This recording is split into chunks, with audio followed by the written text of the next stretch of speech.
Welcome to our podcast, Fuck the Diet Cycle, with myself, Lauren Knight, and Abby Lodge. This is for you if you want to cut through the diet industry bullshit and finally end that cycle.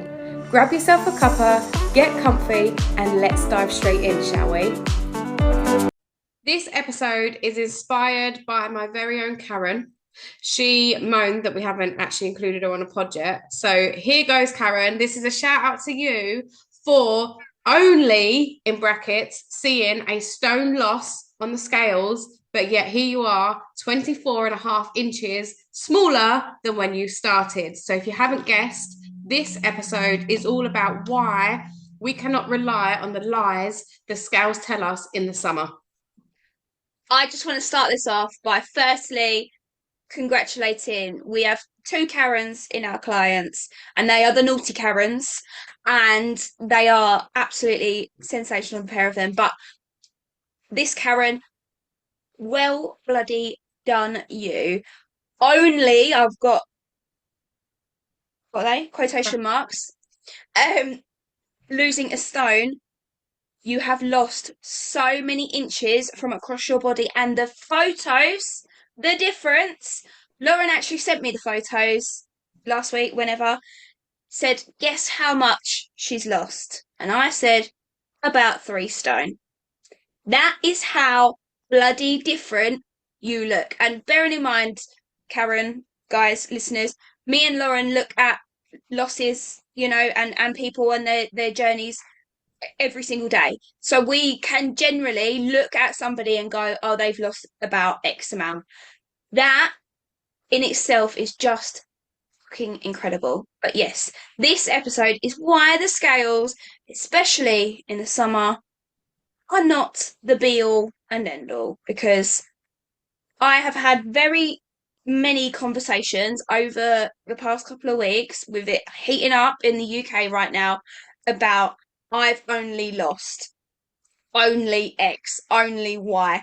I've been 100%, why have I only lost, or why have I stayed the same? Heat makes us retain water, which means our scale weight is determined by so many factors. We all know them, hormones, digestion, poo, whatever, everything. And it's just a number, and it's just your gravitational relationship with the earth at that moment in time. It doesn't take into consideration, what's fat, what's muscle, what's fluid, what's whatever else. It just gives you that thing, and you instantly, it flashes back at you and you go, oh my god, I've only lost, or I haven't lost, or whatever. We do not need to be determined by the number on the scales. We need to, and this is, Karen's story is such an inspiring one to demonstrate that we need to be tracking other things as well, in order to allow us to see the progress that we are actually physically making. Inches don't lie. Your clothes don't lie. They don't magically get bigger overnight. Like, they might get a bit smaller overnight, but they don't magically they don't get bigger. You don't start radiating this different aura about yourself, for not doing what you're meant to be doing. Like, the scales, for many of my clients, I do actually remove the scales, and a lot of people, it is really, really scary. But we have got this toxic diet culture bollocks ingrained into us that the only measure of success on your weight loss journey is those scales. And Karen is the exact example of it being bullshit.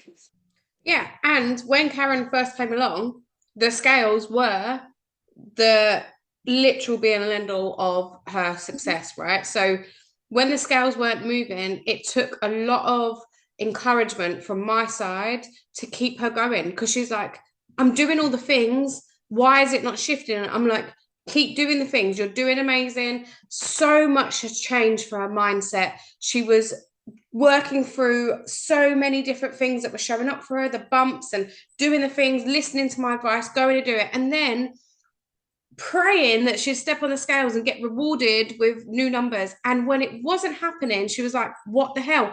But her inches were coming down. And I was like, Karen, your inches would not be coming down if nothing was happening. We need to be focusing on different things. So then we started introducing try-ons and using the inches and the photos. So I've got so many photos of Karen, probably more than any of my other clients, because it literally paints her journey. And she shrunk before my very eyes in such a short space of time. People were saying it to her, hairdressers, PT, her husband, her daughter. She regularly goes to a local bra shop. They were saying that they could see it, but she couldn't see it. Like, she was like, but it's not happening on the scale, so therefore it's not happening.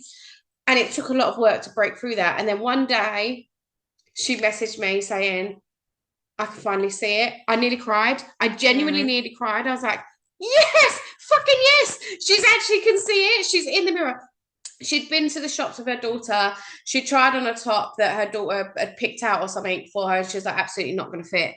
She stood in changing room mirrors, by the way, of all places, which are awful lighting, just horrible. Nice.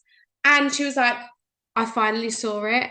And just this week, which depending on where we post this, it could have been a few weeks ago, but for me, recording this just this week, she purchased 2 size 12 bikinis.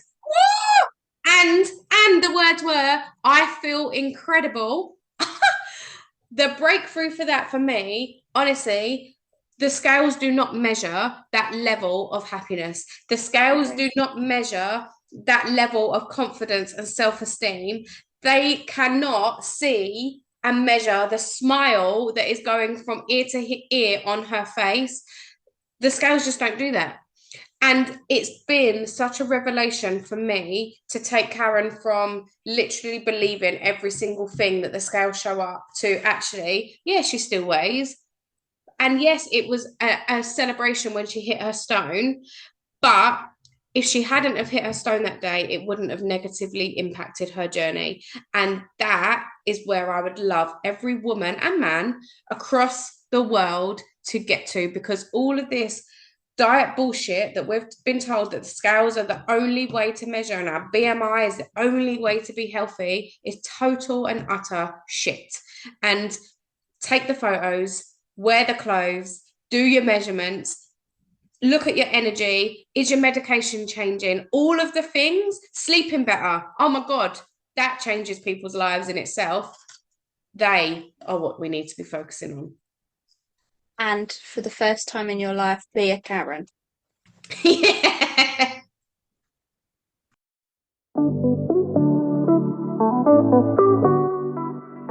Thank you for listening. If you loved it, don't forget to press that subscribe button and the little bell so that you never miss a future episode. We will be back here with a new one on Sunday at 7 a.m. See you there.